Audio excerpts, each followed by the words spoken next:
Монтип Бишкекте отурам. Ушинтип отурганда ойлонуп өзүңө жакшы бир ойлор келет да. Анан элдердин көйгөйлөрүн мынтип карап көрсөң, көпчүлүгүбүздүн проблемабыз окшош экен да. Ошол проблемалардын кайсы бирөөсү ушул азыр эле айтып кетпедимби? Сүйлөрдөн алдың, сөзсүз түрдө бир адам көз алдыңа келет да.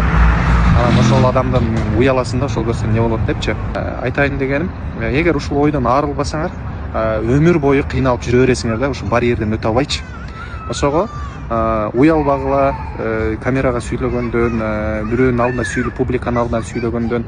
Себеп дегенде, камеранын артында отурган адам сага эчтеке кылып бербейт, же бир жерин жеп койбойт, иштеп албайт, ооруп калсаң келип жардам бербейт, же акча берип койбойт сагачы. Айтор, качан өзүң үстүңөн иштесең, ушунчалык жеңилдик, орусча айтканда легкость чувствуешь.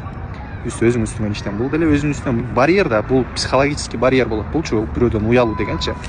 Ошон үчүн туугандар, менин советим, силер просто камерага сүйлөгөндө, биринчи жөн эле сүйлөгөндө, запись кылганды үйрөнгүлө. Анан барып бираздан киргизип, Инстаграмга, соцсеткеби сүйлөгөндү үйрөнө бересиңер. Ошентип акырындап ушул ой, ушул сезим жоголо баштайт. Ошондуктан качан гана ушундан өткөнүңөрдөн кийинки эшик ачылат туугандар. Ошон үчүн өзүңөрдүн үстүңөрдөн иштегенде токтотпогула.